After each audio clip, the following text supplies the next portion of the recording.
نحمدہ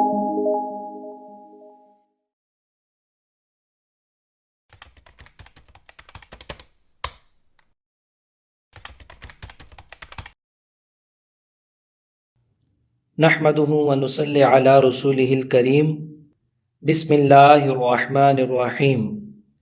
پیارے دوستو، آپ دیکھ رہے ہیں یوپیڈیا چینل۔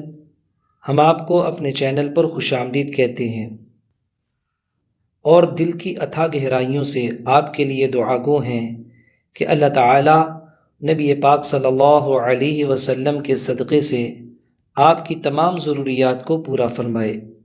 آپ جس غم میں پریشانی میں مبتلا ہیں، حق جل شانہ اپنے شان و شوکت کے ساتھ، اپنے رحم و کرم کے ساتھ آپ کو اس بیماری سے اور اس تکلیف سے اور اس مصیبت سے محفوظ فرمائے۔ دوستو، اللہ تعالیٰ کی ذات بڑی خوبصورت ہے اور اللہ تعالیٰ کے نام بھی بہت زیادہ خوبصورت ہیں۔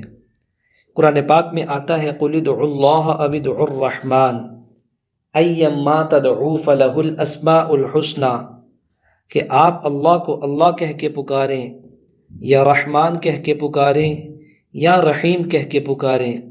اللہ تعالیٰ کے بڑے خوبصورت قسم کے نام ہیں، جس نام سے بھی پکاریں گے اللہ تعالیٰ آپ کی مدد فرمائیں گے۔ آج جو عمل جو وظیفہ میں نے آپ کو بتانا ہے، یہ اللہ تعالیٰ کے 99 ناموں میں سے ایک بڑا ہی جمالی قسم کا نام ہے، اور آپ نے اس کے فائدے انشاءاللہ تعالیٰ اپنی آنکھوں سے دیکھے ہوں گے، اور بہت سارے ایسے افراد ہیں جو یہ عمل بتائے گئے طریقے کے مطابق کریں گے، انشاءاللہ وہ بھی اس کے فائدوں کو اپنی آنکھوں سے دیکھ لیں گے۔ دوستو، اللہ تعالیٰ کی ذات بہت ہی کریم ذات ہے۔ وہ انسان کو ہر وقت نوازنا چاہتی ہے۔ انسان ہی غافل ہوتا ہے جس کو مانگنے کا سلیقہ اور ڈھنگ نہیں ہوتا، ورنہ اللہ تعالیٰ تو بہت ہی زیادہ نوازتے ہیں۔ ابو جعفر حداد رحمۃ اللہ علیہ فرماتے ہیں کہ میں ایک مرتبہ ایک قافلے کے ساتھ تھا جو بصرہ سے بغداد کی طرف جا رہا تھا۔ قافلے میں ایک شخص تھا جو نہ کھاتا تھا اور نہ پیتا تھا۔ میں نے اس سے پوچھا کہ تم کون ہو؟ کہنے لگا میں عیسائی ہوں۔ میں نے پوچھا کیا وجہ ہے کہ تم کھاتے پیتے کچھ نہیں ہو؟ اس نے کہا میں متوکل ہوں، یعنی میں نے اللہ تعالیٰ پر توکل کیا ہوا ہے۔ میں نے کہا میں نے بھی اللہ پر توکل کیا ہوا ہے۔ اس کے بعد میں نے اسے کہا کہ توکل علی اللہ کا تقاضا یہ ہے کہ ہم یہاں نہ بیٹھیں اور نہ قافلے والوں کے ساتھ رہیں۔ رفاقت اور کھانے پینے میں ان کی اعانت پر بھروسہ کرنا اور اسے درخور اعتنا سمجھنا توکل علی اللہ کے خلاف ہے۔ ابھی تھوڑی دیر کے بعد یہ لوگ کھانا کھانے کے لیے مل کر بیٹھیں گے۔ ہمارے پاس تو کچھ کھانے کے لیے ہے نہیں، بس لا محالہ یہ لوگ ہمیں بھی کھانے میں شرکت کی دعوت دیں گے اور بلائیں گے۔ پس قافلے والوں کے طعام اور ان کی اعانت کی امید پر یہاں رہنا اور ان کے ساتھ سفر کرنا توکل علی اللہ کے خلاف ہے۔ اس لیے آئیے ہم دونوں قافلہ والوں سے الگ ہو کر ان کی اعانت کے بغیر جنگل اور بیابانوں میں سفر جاری کرتے ہیں۔ اس نے کہا ٹھیک ہے، مگر ایک شرط پر، وہ یہ کہ جب ہم کسی شہر میں داخل ہوں گے تو نہ تم کسی مسجد میں جاؤ گے اور نہ میں کسی گرجا گھر میں جاؤں گا۔ میں نے یہ شرط مان لی۔ چنانچہ ہم روانہ ہوئے۔ چلتے چلتے رات ہم ایک بستی میں پہنچے۔ وہاں ہم ایک جگہ بیٹھ گئے۔ فجاءنا کلب اسود وفی فمہ رغیف فوضعہ قدام النصرانی فاکلہ ولم یلتفت الی ولا عرض علی، یعنی ایک کالے رنگ کا کتا منہ میں روٹی اٹھائے ہوئے آیا اور آ کر روٹی اس عیسائی کے پاس رکھ دی۔ عیسائی نے ساری روٹی خود کھا لی اور میری طرف اس نے ذرا بھی التفات یعنی توجہ نہ کی اور نہ مجھے کھانے کو کچھ دیا۔ پھر ہم مسلسل 3 دن اور 3 راتیں چلتے رہے۔ ہر رات یہی قصہ ہوتا کہ کتا اس کے پاس روٹی لے آتا اور وہ کھا لیتا۔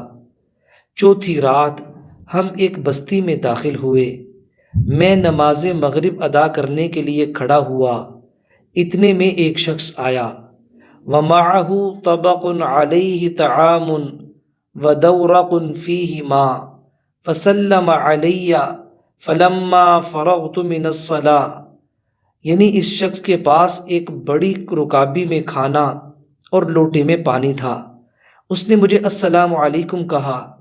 جب میں نماز سے فارغ ہوا تو میں نے اس کے سلام کا جواب دیا۔ اس نے وہ کھانا اور پانی میرے سامنے رکھا۔ میں نے اسے کہا کہ آپ یہ سب کچھ اٹھا کر اس دوسرے آدمی کو دے دیں۔ میں پھر نماز میں مصروف ہو گیا۔ جب میں نماز سے فارغ ہوا تو وہ عیسائی کھانے کی رکابی لے کر میرے پاس آیا اور کہنے لگا کہ میں مسلمان ہونا چاہتا ہوں کیونکہ تمہارا دین میرے دین سے بہتر ہے۔ پھر اس نے پڑھا، اشہد ان لا الہ الا اللہ و اشہد ان محمدًا عبدہ و رسولہ۔ میں نے پوچھا کہ تمہیں یہ کیسے علم ہوا کہ اسلام بہتر دین ہے؟ اس نے کہا کہ مجھے میرا رزق مجھ جیسے ایک کتے کے ذریعے پہنچایا جاتا رہا۔ کتا ایک نجس جانور ہے اور تمہارا رزق ایک نیک پاک انسان کے ذریعے تمہیں پہنچایا گیا۔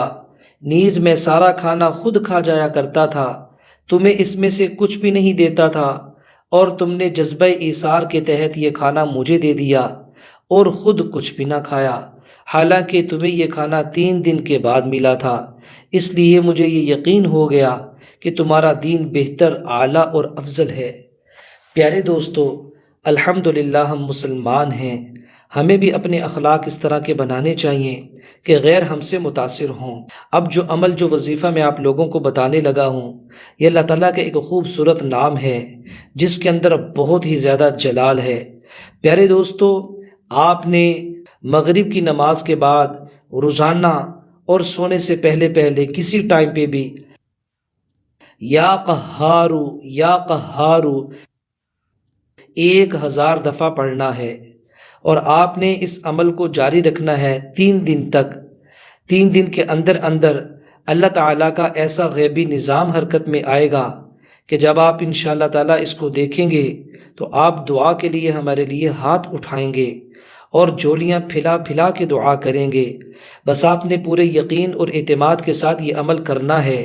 اگر آپ کے یقین میں خرابی ہوئی یا اللہ تعالیٰ کی ذات پہ بدگمانی ہوئی یا اللہ کی ذات پہ مکمل بھروسہ نہ ہوا تو پھر آپ کو اس کا کوئی فائدہ نہیں ہوگا۔ لیکن اگر آپ نے پورے یقین اور اعتماد کے ساتھ کیا تو انشاءاللہ میں اللہ کی ذات پہ بھروسہ کرتے ہوئے آپ کو کہتا ہوں، آپ کو ایک بہت ہی بڑی خوشخبری ملے گی۔ آپ انشاءاللہ تعالیٰ اس کا نتیجہ اپنی آنکھوں سے دیکھیں گے۔ آپ سے درخواست ہے، ویڈیو اچھی لگی ہو اس کو لائک بھی کریں، شیئر بھی کریں، اور دعاؤں میں ہمیں یاد رکھیں۔ السلام علیکم ورحمۃ اللہ وبرکاتہ۔